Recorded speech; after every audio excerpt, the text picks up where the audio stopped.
Welcome to Checking In with Changemakers with Be the Change Media Network. My name is Lily Mott, and this is the show where I get to catch up with past guests of Be the Change podcast.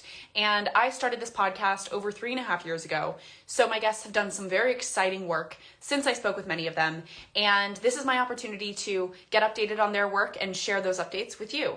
My guest today is Selin Ozunaldim, and she is a gender equality activist from Turkey who is working with so many different organizations. To name just a few, she's working with Etcher Girls, Girl Up, and Girls Who Code, and she is from Turkey, so she started the first chapter of many of these organizations in Turkey, which is very exciting. And I featured her on Be the Change podcast back in October of 2023, and she was featured in episode 168 of the podcast. So it's been a little bit since I've talked with her, and I know that she's been doing some very exciting work since then. So let's go ahead and dive in. I hope that the Instagram Live works. Fingers crossed. Hello, how are you? How are you? I'm good. I'm so glad this worked. I feel like this is always the hardest part, so this is great. I know, same. I'm not good at technology, so. I know, it feels ironic. I'm like, oh, I do all of this stuff, and then anytime that there's even like a small failure, I have no idea what to do, so I'm glad it worked. I'm so excited to catch up with you. I was just saying, I think that we talked back in the summer, but I ended up posting the episode in October.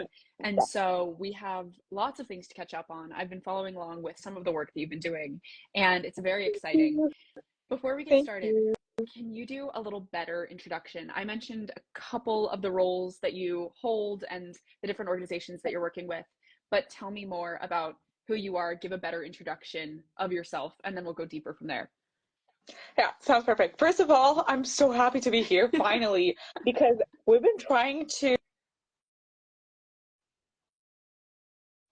Okay. I spoke too soon. Start over. Okay, perfect. Yeah. Figuring it out along the way. Okay, so first of all, I'm super excited to finally be here because I don't know for how long we've been talking about doing this, So very exciting. Hi, everyone. I'm Selin. I am a gender equality activist from Istanbul. I'm 21 years old. That's the classic introduction. I am actively working with UN Women. I am a national gender youth activist there, one of the 300 activists worldwide working with UN Women. I'm also a he for she advocate for UN Women, and I'm actively involved with UNICEF and United Nations Girls Education Initiative on focusing on girls' education and obviously youth involvement. Okay, we're good. Keep going. We were up to youth involvement. Hopefully that's the last one. Yeah. Youth development, and I'm also working with State of Youth, Kids' Rights. I'm one of the board members there, youth board members there. I am also working with the WAVE network as an ambassador, and I'm also working with Etcher Girls, which is an incredible mentor organization. Absolutely obsessed, and I have the honor of being on the board there. Yeah. So exciting. When I was going through and looking at all of your different positions and organizations that you're working with, I think that I was really excited because you are working with just some incredible people and doing incredible work. So I was really excited to dive in and talk with you a little bit more about those. So since we last talked, I know that it might be difficult to think about since the summer to now, but tell me about some of the projects that you've been working on and maybe some of the updates to your work that you've had, maybe some exciting things that have happened in the last couple months. Does anything like that come to mind for you? Yeah, first of all, university work, it's a lot. Been involved in that for quite some time now. I was working with State of Youth, and I was a board member there, and my second term just started, which is very exciting. You guys will have the opportunity to meet with the new youth board member very soon, and I'm so excited for everyone to meet the incredible team, and I am beyond proud to continue my second term. I'm also working with UN Women on a couple of projects, but I'm not allowed to share them just yet, but stay tuned.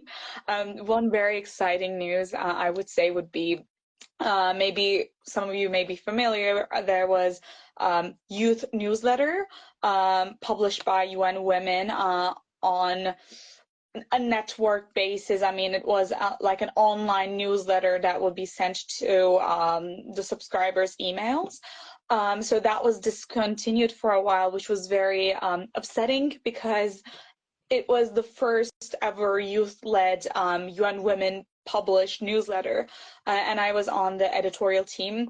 So we were very upset about that, and UN Women decided to bring that back. So we are back on track now. We are once again with a new team working on the newsletter, the youth newsletter. It's a monthly newsletter, and each month the editors basically focus on what they think is important, on what they think that people should know about. I am leading a section there where I really like working with different writers, activists, young people. So that is very exciting. It is still pretty new, but we're back on track. Yeah. That's so exciting. I love the news about the newsletter. That's so exciting. Tell me about balancing university and activist work, because I think that is definitely a huge topic that I like to address on this podcast, because I think it is such an important thing that sometimes people don't really realize just how many roles you have going right now and that you're juggling. So tell me a little bit about balancing that and what that's looked like for you. Good question. So that, I mean, it's honestly a lot of work. To be honest, I am, a very planned person. I really like just planning everything. I always joke about this. I was at a German school from kindergarten up until high school, so I always say that planning and being being on time really stuck with me. I really appreciate that. It really works in my favor, so I'm very happy about that. Yeah, so I think planning really is the key for me, and knowing my limits. I tend to push my limits. I'm like, I can get this work done today. I can do this just today. I for a very long time I just thought, I really want to watch this show and relax, but I'll just, get this report done. But now, I mean, my mom is my biggest cheerleader on that. She's like, please take some time off for yourself. And I've been trying to listen to her more because she's always right. So I really try to plan and be conscious of my own mental health and my well-being, and recognizing my limits and boundaries while planning my day or my work or my week. So what I've been trying to do is, I'll always prioritize school, obviously. I want to be a good student. Then I prioritize my activism, but I also do not neglect my own wants and needs, I'd say. Yeah, definitely. I think that's really cool too, that your mom is really supporting you with that and Yeah. urging you to do that, because I think that's really important to have someone that is kind of watching Yeah. your, your habits and what you're doing and giving you some advice on that. Because I think, yeah, sometimes we do need to rein it in a little bit, and that's really important to have Yeah. someone that tells you to do that. I know. Yeah. I mean, for example, I had this essay that I had to do for my school, and the professors sent us the email about what the essay should be like around like 8 p.m. So I called my mom and said, Mom, I have to write this report and it's already 8 p.m. And she said, what is the deadline? And it was like, 2 weeks away kind of a deadline. And she said, you don't have to write the report on like at 8 p.m. on a Sunday. Just go Yeah. out, have fun, watch a movie, Yeah, relax. definitely. I think that is so important. And I think, was there any moment for you that, I guess maybe that is a moment, but have you had other moments where you've been like, okay, I need to take it a step back? Has there been anything like that that really comes to mind? Or just smaller things? I feel like smaller things probably. But again, in every single story that comes to mind, my mom is like always there telling me to take a break. For example, I love Formula One. I love when the cars go vroom vroom, like that's my thing. So there was the, last final race on a Sunday, obviously, and on Monday I had a midterm, and I've already been studying for it for like 10 days or something. I knew everything I needed to know. I knew I was ready, but I still thought, no, I have to study more. I'll just miss the final race, and just sobbing on the inside. And my mom called me and said, please go to the race. You deserve it. You deserve to take a break. It's okay to take a break. And she convinced me, and I went to the race. It was amazing, and I got full points from the midterm. So I was like, Mom, you were right. Yeah, yeah. I think that is so important. And sometimes it is more valuable to take that time and give yourself Yeah, a little bit of time to recharge because then you can come back stronger after you do that, and I think that's really, really important. So I love that you're 100%. sharing that. Yeah, I think that's great. Yeah, especially because if you don't give yourself the time to recharge, then it doesn't really make sense because, for example, you're not, I mean, it's not going to make sense because you are already tired. So maybe it's going to take, let's go with a school example. It's going to take you 3 hours to understand that subject because you're tired. But maybe if you weren't tired and you did take your break and like enjoyed yourself and recharged, it would take only like 30 minutes. So it's actually win-win. True, true, Yeah. true. I love that F1 point too. I love F1 too, so Yeah. I definitely agree. But tell me about, I know that you can't talk about the UN Women Project, Yeah. but tell me a little bit about other work that's coming up. I would love to know about different projects that you have going on, things that you're excited about in the future, as much as you can tell me. I would love to know about more of those things. Yeah, of course. So, something that I'm really interested in right now is I really want to do something, and I'm working on things, obviously, where I can hear more about other people's stories. I'm really interested in, kind of having conversations with other people. So, what I've been focusing on lately is with all of the organizations I'm working with, podcasts, especially since COVID, have been really impactful. People do like listening to podcasts. So they're very popular, and majority of the organizations I'm working with started posting their own podcasts. So I really like just being part of the conversation there. I love being a host and interviewing, different people and just having a very interesting conversation, because sometimes it is a fellow youth activist, sometimes I'm speaking to a professor, which is again very exciting.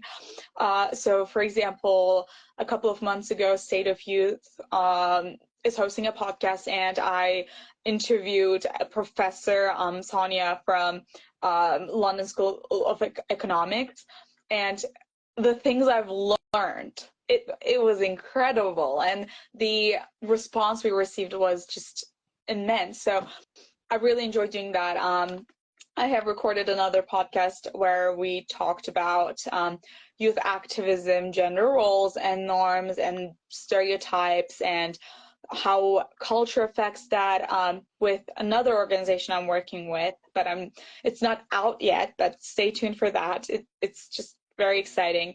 And again, being back on track with the UN Women newsletter has been such a pleasure, because with the section I lead, I wanted it to be something where someone else had the creative power, because I can write or talk to some extent, sure, but I would really want to be able to give someone a platform where they can share their own voices and ideas and their demands, their opinions. So I really think leveraging that platform is so crucial, and that's something that I'm really trying to focus on lately.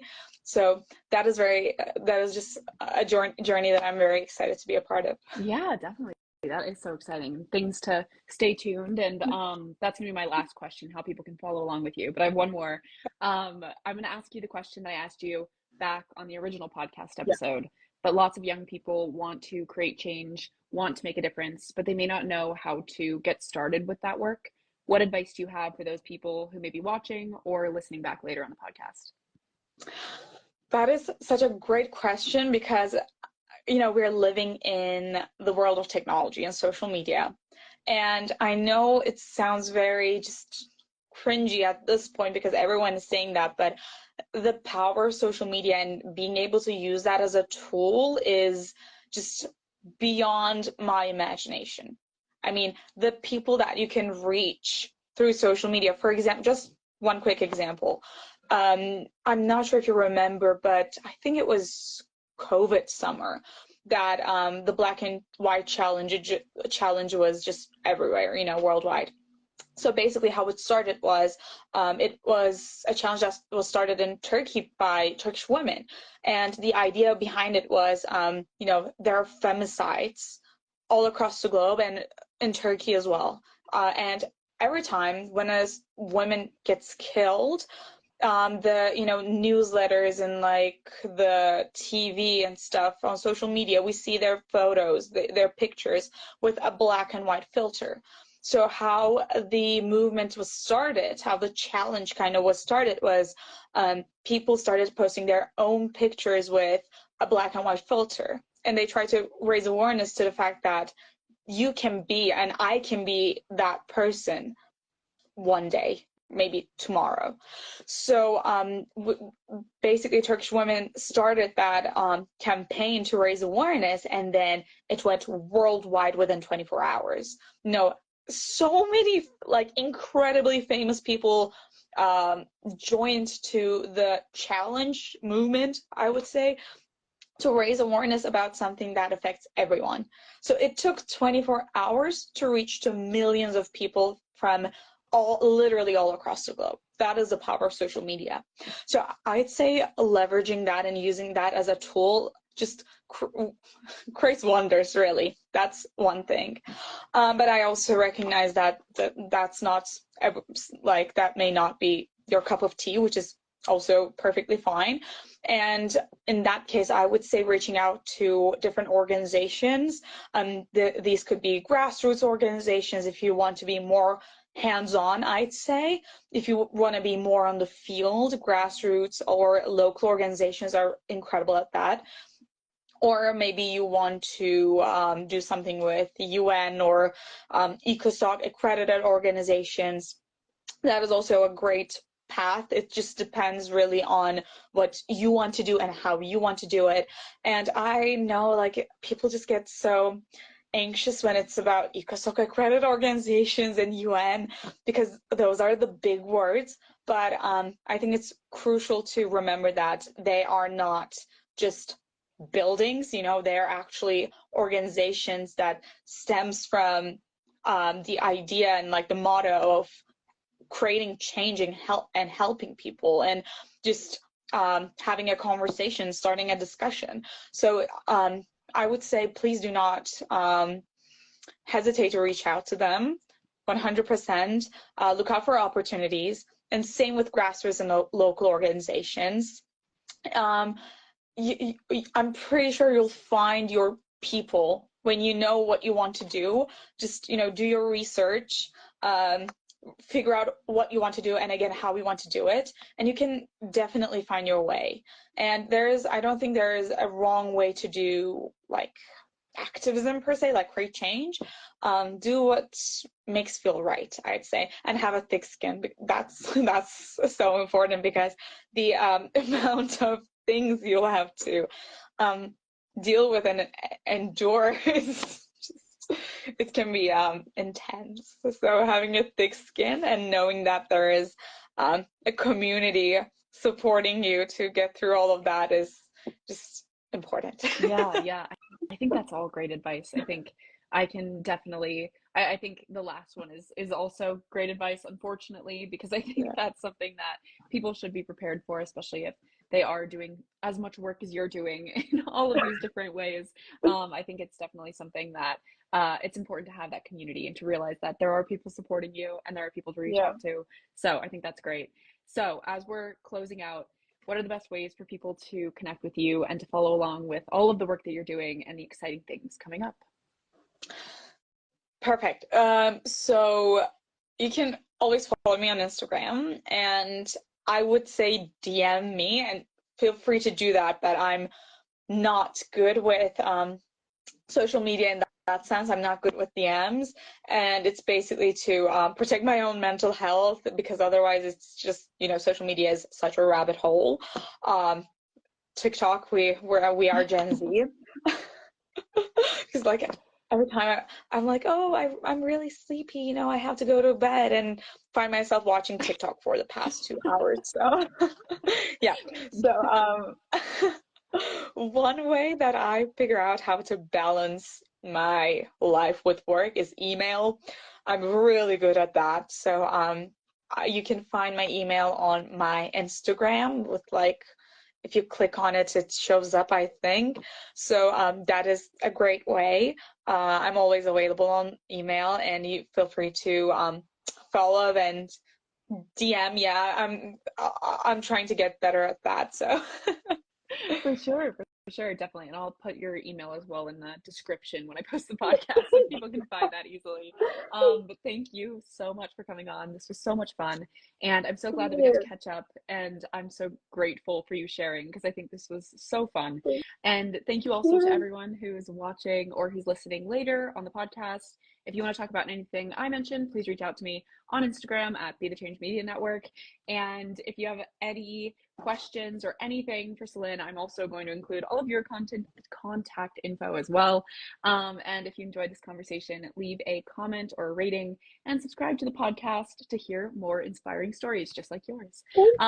Tune in to listen to another episode of Be the Change tomorrow. But until then, be the change you wish to see in the world. Bye, guys, and thank you so much again. This was so much fun. thank you. Bye. Bye.